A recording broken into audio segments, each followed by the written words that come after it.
ဘာလို့ရင်ချမ်းသာလဲလောကလူတွေကတော့မေးကြတယ်ဘာလို့ရင်ချမ်းသာမလဲဒီမင်းအယောင်းဝယ်လုပ်ပေါ့ဥယျာဉ်ဆိုင်ပေါ့ကွာမပြောဘူးလားတချို့ပြောသေးတယ်နှလုံးတီထိုးဖို့တော့ပြောသေးတယ်ချဲထိုးဖို့တွေရောဗျခုခေတ်အဖြေတွေကဒီလိုမလာဘူးလားလာတယ်ဘာလို့ရင်ချမ်းသာမလဲဆိုတဲ့မေးခွန်းရဲ့အဖြေ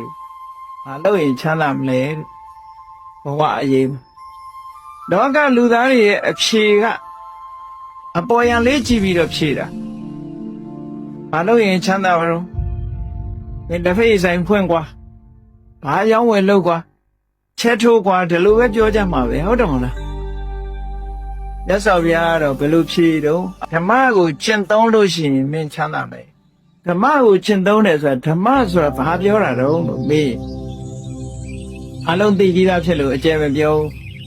ကုသလကာမပဋ္ဌတရား10ပါးသိတယ်နော်ကုသလကာမပဋ္ဌတရား10ပါးဆိုတာကာယသူစရိုက်3ပါးဝစီသူစရိုက်4ပါးမနောသူစရိုက်3ပါးမ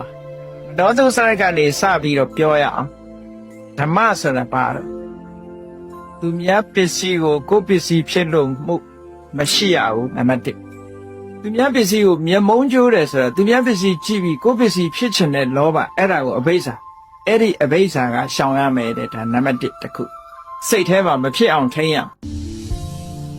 ပြီးတော့တစုံတယောက်သောပုဂ္ဂိုလ်ပျက်စီးသွားအောင်ဆုံးရှုံးသွားအောင်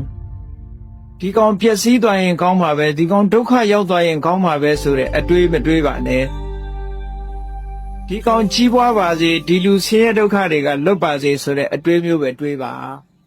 နောက်တစ်ခုကကံကံဤအကျိုးကိုလက်မခံပြီးတော့ညှင်းပယ်ထားတဲ့မှားရွက်တဲ့အမြင်မိစ္ဆာဒိဋ္ဌိအဲ့ဒါကမနောဒုစရိုက်အဲ့ဒီမနောဒုစရိုက်တွေကရှောင်ကျဉ်ပြီးတော့မှန်ကန်တဲ့အမြင်ကံကံဤအကျိုးလက်ခံယုံကြည်တဲ့မှန်ကန်တဲ့အမြင်တမ္မာဒိဋ္ဌိရှိရမယ်အဲ့ဒါဟာဓမ္မပဲအဲ့ဒီဓမ္မကိုကျင့်သုံးလို့ရှိရင်ချမ်းသာမယ်ဟောဒါတစ်ခုနော်တခါဝစီသူစရိုက်4ပါးအိမ်မပြောဘူးမှန်တာပဲပြောမယ်ဟုတ်လားနှုတ်ရစီကံချက်တွေလိမ်မပြောဘူးမှန်တာပဲပြောမယ်ခုံးမတိုက်ဘူးတယောက်နဲ့တယောက်ညီညွတ်အောင်ပဲလုပ်မယ်ရိုင်းပြတဲ့စကားကိုမပြောဘူးချိုတာတဲ့စကားကိုပြောမယ်ရင်ကြေးကြေးပြောမယ်အကျိုးမရှိတဲ့တန်ဖိုးမရှိတဲ့စကားတွေကိုမပြောဘူးအကျိုးရှိပြီးတန်ဖိုးရှိတဲ့စကားမျိုးကိုသာပြောမယ်အဲ့ဒါကမနောဒုစရိုက်မနောတုစရိုက်4ပါးလို့ခေါ်တယ်အဲ့ဒါဓမ္မဒါကြောင့်မို့ဓမ္မကိုကျင့်သုံးမှာအားလို့ဒီလိုခေါ်တယ်နော်နောက်ကာယဒုစရိုက်နဲ့ကာယတုစရိုက်3ပါးသူများတဲ့တတ်တာသူများဥစ္စာခိုးတာသူများဥစ္စာကိုမတရားနည်းနဲ့ရယူတာကာမဂုဏ်အာယုကိစ္စတွေမှာကာမကိစ္စတွေမှာဓမ္မနဲ့ဆန့်ကျင်ပြီးတော့မှားမှားယွင်းယွင်းကျင့်သုံးတာလို့အဲ့ဒါကအဓမ္မသူများတက်ကတတ်ခြင်းမှရှောင်ကျင်တယ်သူများဥစ္စာရယူခြင်းမှရှောင်ကျင်တယ်ကာမကိစ္စတွေမှာမှားမှားယွင်းယွင်းပြုလုပ်ခြင်းမှရှောင်ကျင်တယ်ဒါကဓမ္မပေါင်းလိုက်တဲ့အခါကျတော့အဓမ္မကအကုသလကာမပဋ္ဌတရား10ပါးတဲ့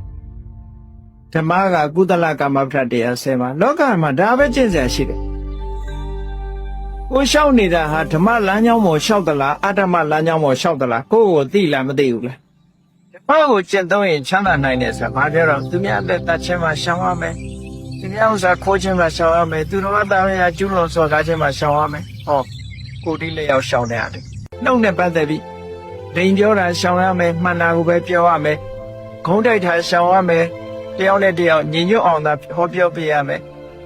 စံတန်းတဲ့စကားပြောတာရှောင်ရမယ်ယဉ်ကျေးသိမ်မွေ့စွာပြောရမယ်အကျိုးမဲ့တဲ့စကားပြောတာတွေရှောင်ရမယ်အကျိုးရှိတာကိုသာပြောရမယ်သူများပစ္စည်းကိုရလိုမှုလောဘနဲ့မတွေးနဲ့